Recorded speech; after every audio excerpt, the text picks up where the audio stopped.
Hello दोस्तों, आइए आज हम सुंदर कथा सुनते हैं तुलसी माता की। पौराणिक काल में एक थी लड़की, नाम था वृंदा। राक्षस कुल में उसका जन्म हुआ था। वृंदा बचपन से ही भगवान विष्णु जी की परम भक्त थी। बड़े ही प्रेम से भगवान की पूजा किया करती थी। जब वह बड़ी हुई तो उनका विवाह राक्षस कुल में दानव राज जलंधर से हो गया। जलंधर समुद्र से उत्पन्न हुआ था। वृंदा बड़ी ही पतिव्रता स्त्री थी, सदा अपने पति की सेवा किया करती थी। एक बार देवताओं और दानवों में युद्ध हुआ।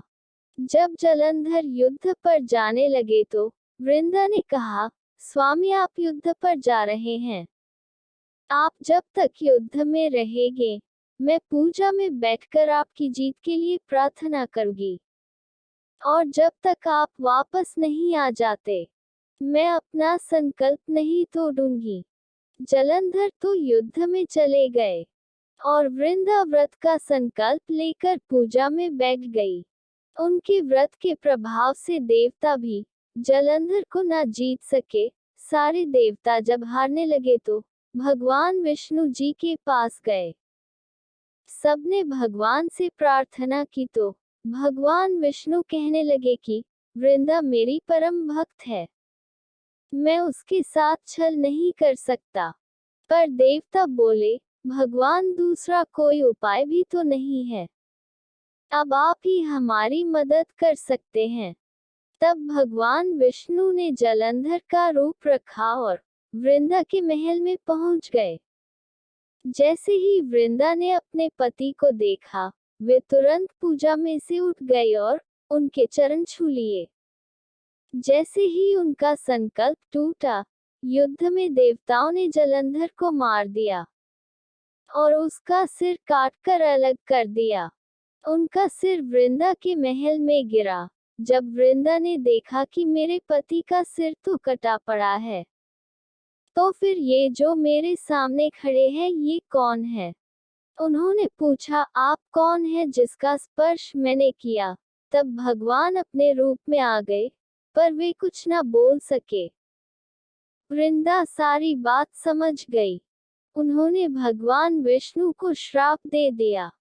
वृंदा का पतिव्रता व्रत भंग होने की वजह से उसने भगवान श्रीहरि को श्राप दिया, जिस तक आपने छल से मुझे वियोग का कष्ट दिया है, उसी तरह आपकी पत्नी का भी छल से हरण होगा।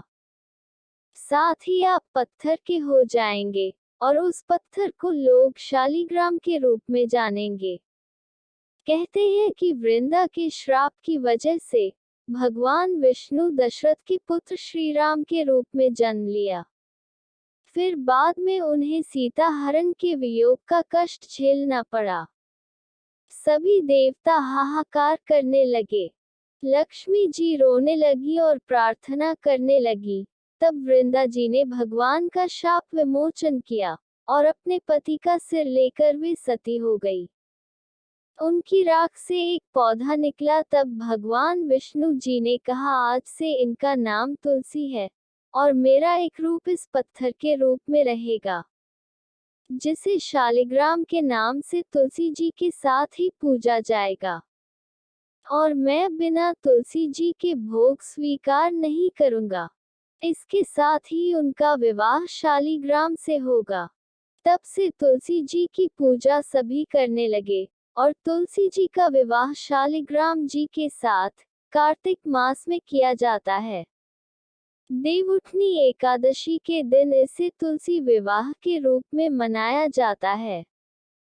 दोस्तों, अगर वीडियो पसंद आए तो वीडियो को लाइक करें, शेयर करें और सब्सक्राइब कीजिए। भगवान आपकी सभी मनोकामनाएं पूर्ण करें। जय माता दी।